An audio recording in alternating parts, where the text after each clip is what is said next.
Hi friends! Welcome back to my channel. నా video చూస్తున్న ప్రతి ఒక్కరికి చాలా చాలా థాంక్స్ అండి. నేను ఈ వీడియోలో వచ్చేసి 18 శక్తిపీఠాల్లో నాలుగో శక్తిపీఠం చాముండేశ్వరి దేవాలయం అనమాట అండి.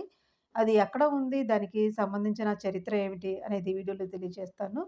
ఈ శక్తిపీఠాల గురించి తెలియాలి అంటే దక్షయజ్ఞం నేను కంప్లీట్ వీడియో చేశానండి. దాన్ని చూసి ఇది చూసిన తర్వాత మీకైతే అర్థమవుతుంది. ఇక్కడ అమ్మవారి యొక్క కేశాలు పడ్డాయని అంటూ ఉంటారండి. కర్ణాటక రాష్ట్రంలోని మైసూర్ జిల్లాలోని మైసూర్‌లో మైసూర్ ప్యాలెస్‌కు 13 కిలోమీటర్ల దూరంలో చాముండేశ్వరి కొండపై ఉందండి. దుష్టులకు భయాన్ని కలిగించే భయంకరమైన రూపాన్ని కలిగినటువంటి ఈ దేవాలయం ప్రధాన దేవత చాముండేశ్వరి దేవి అనమాట అండి.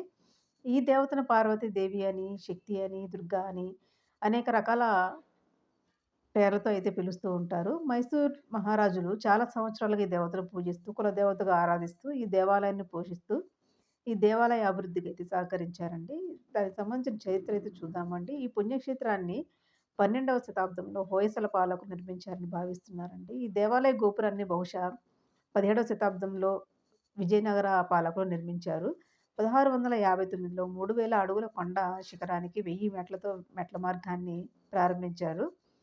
ఆలయం వద్ద అనేక మంది చిత్రాలైతే ఉన్నాయండి. కొండ మీద 800 మెట్ల వద్ద ఒక చిన్న శివాలయం ముందు ఒక పెద్ద నల్లరాతి నంది విగ్రహం అయితే ఉందండి. ఈ నంది విగ్రహం 15 అడుగుల ఎత్తుతో 24 అడుగుల పొడవుతో అయితే ఉంటుంది.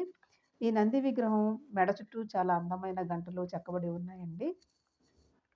ఈ ఆలయాన్ని 1761, 82 మధ్య కాలంలో మైసూర్ సామ్రాజ్యాన్ని పరిపాలించినటువంటి ముస్లిం నాయకుడు హైదర్ అలీ చాముండేశ్వరి అమ్మవారికి చాలా ఆభరణాలు, వస్త్రాలు సమర్పించారు. ఈ సాంప్రదాయాన్ని ఆయన కుమారుడైనటువంటి టిప్పు సుల్తాన్ గూడా కొనసాగించడం అయితే జరిగిందండి. నవరాత్రుల్లో 7వ రోజున చాముండీదేవి ఆలయానికి సకల ఆభరణాలను తీసుకురావడం అయితే జరుగుతుందండి. ఆ రోజు రాత్రి నుంచి 12 రోజుల వరకు అన్ని ఆభరణాలను దేవికి అలంకరిస్తారు. దసరా పండుగ మూసిన కొద్ది రోజులకు ఆభరణాలను మళ్ళీ ఖజానాకు తరలిస్తారండి. చాముండి దేవికి ధరింపజేసే ఆభరణాలలో కొన్ని శ్రీకంఠదత్త నరసింహరాజు ఒడెయర్ తన వద్ద ఉంచుకొని వీటిని దసరా సందర్భంలో దేవస్థానానికి సమర్పిస్తూ రావటం అనాదిగా వస్తున్నటువంటి ఆనవాయితీ అండి.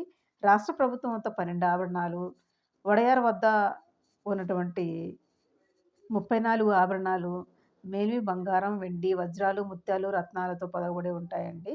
చామరాజు ముడి, కన్నపత్రం, డాలు, 3 పతకాలు, కాసహారం, పచ్చల పతకం, జడబిడ్ల, జడసరాలు వంటివి ప్రభుత్వ అధీనంలో అయితే ఉన్నాయండి. వడయార్ దగ్గర వజ్ర ఖచ్చితమైనటువంటి త్రిశూలము, పాశుపతాస్త్రం, నాగాస్త్రం, కవచము, ఘంటాహస్త, కవచ కలశము, డమరకము, ఖడ్గహస్తము, కోటిహస్తం మొదలైన ఆభరణాలైతే ఉన్నాయండి. 1971, 72 ప్రాంతంలో అప్పటి ప్రభుత్వం వడయార్ ప్రభువుల నుంచి ఆభరణాలను స్వాధీనం చేసుకోవడంతో అప్పటి మహారాజు జయచామరాజ్ ఒడయార్ దసరా ఉత్సవాలను నిర్వహించలేదండి. సింహాసనంపై పటాతో ఉన్న కత్తిని వదిలేసి వెళ్ళిపోయారు. అప్పటినుంచి దసరా ఉత్సవాలు ప్రజలే నిర్వహించడానికి కంకణం కట్టుకున్నారండి.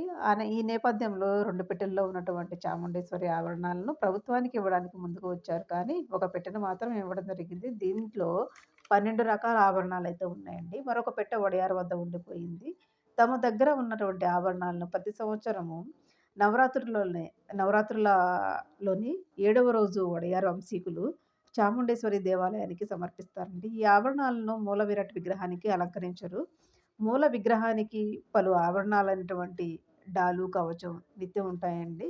విశేషమైనటువంటి ఆభరణాలను మాత్రం ఉత్సవ విగ్రహానికి అలంకరిస్తారు. దీంతో సంవత్సరానికి ఒక్కసారి మాత్రమే భక్తులు చూడటానికి అవకాశం అయితే ఉంటుందండి. కులదేవత చాముండీదేవి సకల ఆభరణాలను మైసూర్ మహారాజులే ఇస్తూ వచ్చారు. ముమ్మడి కృష్ణరాజు ఒడయార్ చాముండీదేవికి పరమ భక్తులనమాట అండి. కులదేవత ప్రీత్యర్థం నవరత్నాల పేరుతో 9 సార్లు సేవలైతే చేసేవారు. నక్షత్రమాలిక అనే విశేషమైనటువంటి ఆభరణంతో దేవిని అలంకరించేవారు. దేవి ధరించే 27 పతకాల గురించి ఒక శ్లోకం రాశారు. ఆనాటి మహారాజులు దేవికి సమర్పించినటువంటి ఆభరణాల ఖరీదు ఎంత అనేది నిర్ధారించడం ఇప్పటికీ సాధ్యం కాలేదండి. చాముండి దేవికి పచ్చలహారం చేయించారు. ముమ్మడి కృష్ణరాజు ఒడయార్ కాలంలో దీని ఖరీదును తెలుసుకోవడానికి ప్రయత్నాలైతే జరిగాయి. బెంగుళూరులోని ప్రసిద్ధ వజ్ర వ్యాపారి చెప్పిన దాన్ని బట్టి మైసూర్ నగరాన్ని 2 సార్లు వేలం వేస్తే ఎంత డబ్బు వస్తుందో, ఆ మాత్రం డబ్బు కూడా ఈ హారానికి సరిపోదని అభిప్రాయపడ్డారు. ఇదండి వీడియో అయితే. శక్తిపీఠాల్లో 4 శక్తిపీఠం అయినటువంటి చాముండేశ్వరి అమ్మవారి యొక్క చ ఆలయం ఎక్కడుంది? దానికి సంబంధించిన చరిత్ర అయితే ఈ వీడియోలో తెలియజేశాను. మీకు ఈ వీడియో గనక నచ్చితే తప్పకుండా లైక్ చేయండి. అలాగే షేర్ చేయండి. సబ్స్క్రైబ్ చేసుకోవడం మాత్రం మర్చిపోవద్దు friends. Thank you so much for watching అండి.